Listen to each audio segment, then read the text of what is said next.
Went to Lyon. Difficult place to go because me and the French have never really seen eye to eye. Croissant?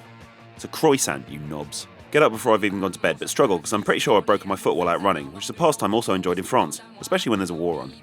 Meet Tim in the Eurostar, pick up the tickets and get on the train where we discover that every seat comes with its own tramp toilet, and the Spurs fans got attacked again last night for the second successive European trip. Knackered, so fall asleep and wake up in 1984, France. Our next train leaves in half an hour, but it turns out the other station is halfway across Paris, a fact that I've overlooked because I don't read my emails. Tried to get a taxi, and even though the driver tells us he's going to charge us €50, we still get in. On the way we complain about the price and he blames some new law, which is ridiculous because everyone knows there's no laws in France. We get to the station and pay up, but avoid telling the driver he's just a fat William Gallas because the train's about to leave and we're scared of him. Inside the station, Tim poses for a photo, this bloke thinks about killing him, and we run for the train but end up on the wrong side of the platform and nearly miss it. We find some beer in the buffet cart that isn't M&S, get some crisps on that paprika flavour you always got on school trips, and learn that Paul Miller had a knitwear range which for some reason is no longer available. Arrive in Lyon, which is meant to be the food capital of France, but which is actually the capital of graffiti, dog shit and dodgy blokes in leather jackets and tracksuit trousers who get pissed off when you try and take photos of them. Oh, and you remember those shit scooters that British kids stopped using about 5 years ago? Yeah, well, over here the adults use them. Walk a long way to the hotel, oh fuck, I think my foot's coming off, and check into a room that looks like at least one person has died in it.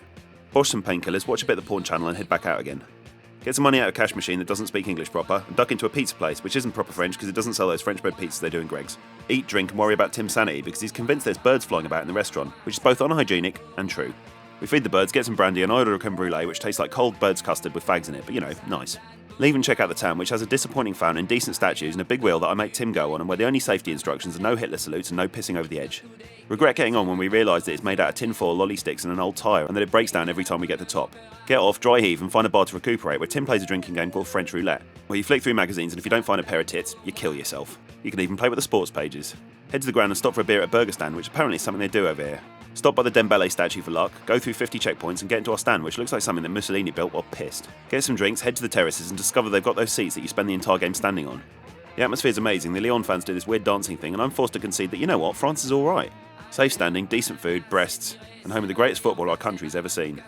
The game kicks off and we all agree that as long as we can keep it tight for the first 20 minutes, then we've got they've scored. Lyon fans make that weird noise that foreign fans make when their team scores, and we face up the fact that we're going out unless we get an away goal, which for the rest of the half doesn't look like happening.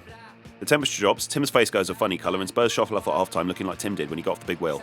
We brave the medieval toilets, try and get some sense out of Ricky, and head back to the stand to see Bell miss a sitter. And even though their keeper handles the ball with all the composure of a masturbating teenager whose mum's just walked in, we just don't seem to want to shoot. Time's running out, but we get a free kick and the whole stadium goes silent except for the French keeper's quivering anus. Somehow he saves it, and as injury time approaches, I've basically given up. We put out a full-strength team and try and win a trophy that Redknapp would have flogged down cash converters. And you know what? We haven't played well once. We just keep knocking it backwards and forwards. Just shoot. Anyone. Just not you, Benny. I mean, it's almost as though,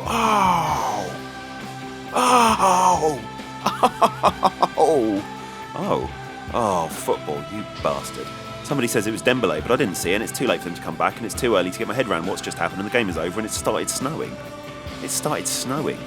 My foot doesn't hurt anymore due to a mixture of the cold, the joy, and the relief, which is lucky because I have to stand on it for another hour before the French police let us out of the ground. When they do, they pen us in and guide us towards the station, which just happens to be right by the main Lyon pub. Just as we get the metro, it all kicks off and someone claims that a French bloke is swinging a pole, although I'm not quite sure if he means an iron bar or the hard-working Eastern European nationality. The French police steam in and we run backwards in the station laughing and flicking the V's. We get back to the centre unscathed and take over one of their pubs, then get kicked out and then find another one showing the whole game and celebrate all over again. It's been a season of lucky escapes, nearly missed trains, last-minute goals and a team that always does just enough to win. And it's a dangerous time to be a Tottenham fan in Europe, but I wouldn't miss this for the world. And as the French say, on prend plus de mouche avec de mille avec de vinegar, which means fuck all. It's all balançoires et rond-point.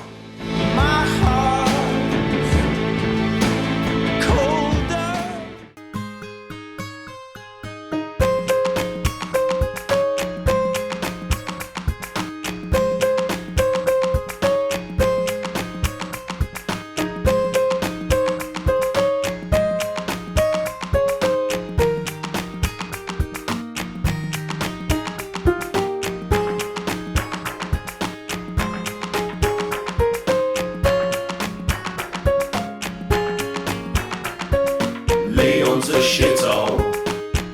I want to go home.